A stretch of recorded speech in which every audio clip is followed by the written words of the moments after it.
Well, we thought we'd do a little shop tour. We'll just take you here. We go.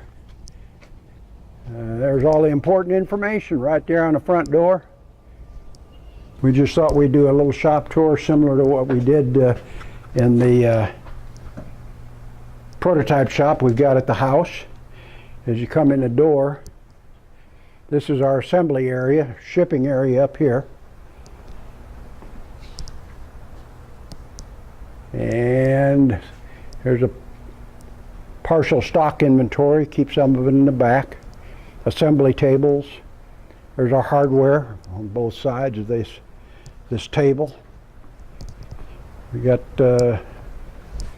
well, let's see, let's just come on through. Here's our little lathe that used to be at the shop that's now the prototype shop at my house.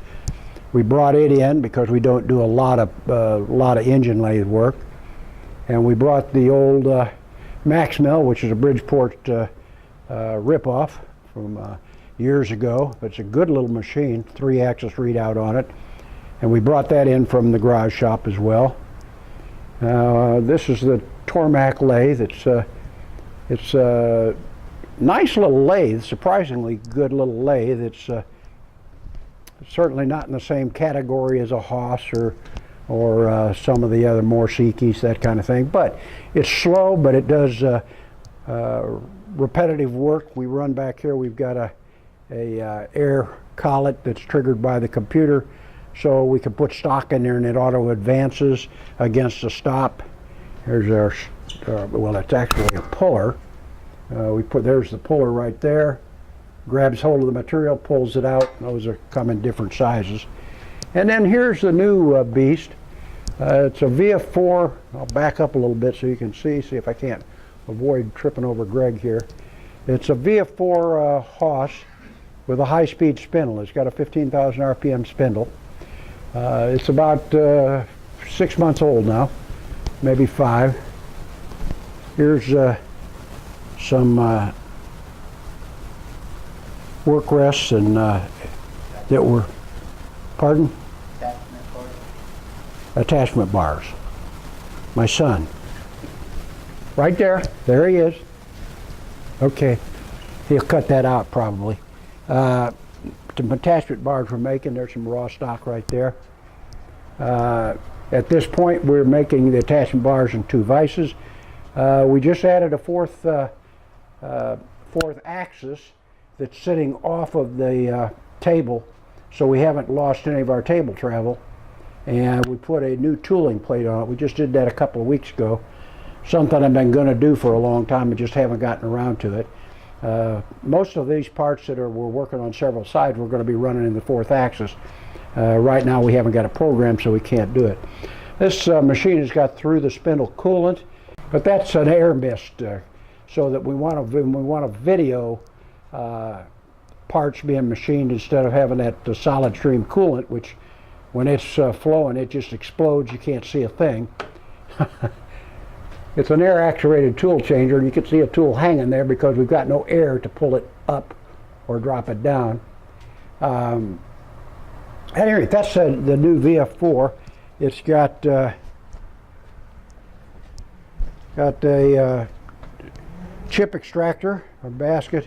It's got since we've got the high pressure coolant in it, it's got a 95-gallon coolant tank in it. There's a oil skimmer. A good thing I got Greg to feed me the words. At any rate, it's got both a low side pump and a high side pump. There's a high side filter back there.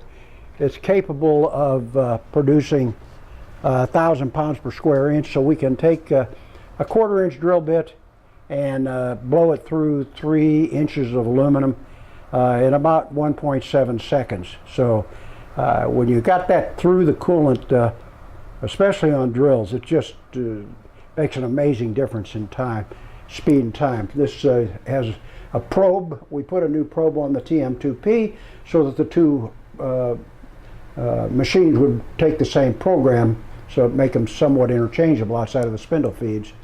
And there's the pickup for it. There is the to a length offset, and up in the unit there's a probe. So, and let's see, what else we got here? Oh, we got some big surface plates. I picked those up at an auction down in Houston, where I also got a vertical mill and an engine lathe for the other shop.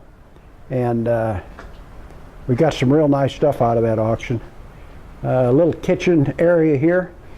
Work, microwave table, refrigerator, and some cabinets for the employees to throw their stuff. We've got down in Houston, we also got this saw. Made a real good buy on that. It's a 18-inch saw. I think that the throat on it will cut 13 inches, so we go up to 13-inch bar stock. Nice little saw. And we've got just a poor man's door that partitions the air-conditioned area off from the air conditioner we don't run, which is a the rear air conditioner, which we don't run most of the time. Here, when we're down in Houston, we picked those cabinets up. They're full of hardware. They're just like a hardware store. I don't know what I paid for them, but it wasn't much. And there's a bunch of drills out of this shop down in Houston. They did a lot of lathe work, and consequently, they had a lot of drill bits. When we run our water that we put in the coolant tanks is all purified. We like that helps us. What it does is takes the metal out of the water, so that when we add water to it, we don't add more iron or metal into the coolant system. We run purified water. That way you can add water without destroying the balance in the coolant system. Back here is an area that used to be a spray booth. There used to be a big fans that used to be the evacuation fans for this room. A guy offered to sell them to us, but we just didn't see any need for it, so didn't see any reason to spend the money. There's an air line that used to be there for the air guns, and right now we use this as a dirty room. We've got a sander here, so if we're going to do a lot of grinding, we come back here and do it. We're going to buy a surface grinder, and that surface grinder will go in this room because we'll keep this as a dirty room. Right now we have an evacuation fan on it. It's just a small one, but that will help us keep the grit from going into the area with the saw. So let's see. I don't think you see anything else of any interest here. We'll run around. We've got a little arbor press. Got that down in Houston as well. And bought that storage rack down in Houston. It's not much of a storage rack, but it sure works. And it just costs practically nothing. It costs more to ship it up from Houston than it did to buy it. Here's the back side. There's the back side of that plastic. Another goodie we got down in Houston was this table. Got a vise on it, and a big old 5/8 thick piece of steel. It's about 4 by 4 feet. We're going to start doing some forging, building some knives, and having some demos down here. And that little table is going to be invaluable. There's our old horizontal saw that we got for Harbor Freight, and I thought it would last about 6 months, and that old saw did a good job for us for, gosh, close to, well, right at 3 years. So, and it's still working. If we got a tie-up on the big saw, we can still use this. We added a little chop saw, one of these, what's the name on that thing? It's advertised on TV all the time, Trajan, and actually a pretty good little chop saw. Very inexpensive, but does a pretty good job. But don't let them tell you it'll cut steel, because even though it's supposed to cut steel or aluminum, it doesn't do much of a job on steel. Dulls the blade down pretty quick. But as an aluminum cutoff saw, it works real well. And since we got the air compressor in-house with us, the building came with a 7.5 horse air compressor, and it was noisy. Whew, it was about 96 dB. Could hardly work in here with us, so we ordered this Emax in. Had some problems with it first. The motor wouldn't run. It wasn't wired properly, and they ended up shipping us a new motor. And but once we got it up and running, it runs at about 56 dB, which is very tolerable in here. In fact, quiet enough that when it comes on, after you kind of get used to it, and it's not a problem for your ears. So. Well, I think we'll take a look at Greg right here. Here, let's see if I can get around here. There he is. Okay, and that pretty well takes care of everything. Well, we thought we'd show you the new shop, and we're proud of it. And we want to thank you all. It's our customers that it's customers that have made all this possible, and we're really appreciative of your business. And we want to tell you that even though we've got the shop here, the phone still rings through. We get a text message when we get phone calls. We can't return them all the time immediately, but we're going to do our best to get back with you that day, or if it's a Sunday or we're out somewhere that we can't call you back, it may take us to the next day, but for the most part we try and return our calls, even on the weekends. So that little sander there, I hate using it. We just use it for light deburr, because it's and we only use it when we're deburring aluminum, because aluminum dust won't really hurt the VF4.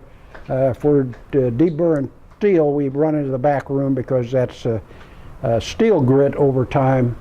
Now the aluminum oxide, or the grit off the sanding, that's not good for the machine, but we don't get a lot of that, so we're not, probably not the best idea in the world, but it's much handier for use on the machine. Okay, well, I think that about sums it up. We'd show you Greg's office. Spin around, I'll show you. There's his office. The reason we aren't in there yet is we haven't bought him any office furniture. He's got a desk, and it really looks pretty lousy in there, so we just decided we'll shoot another video and show you his office when we buy the furniture. All right, well, listen, we appreciate everything y'all have done for us, and want to thank you. Talk to you later. Bye-bye.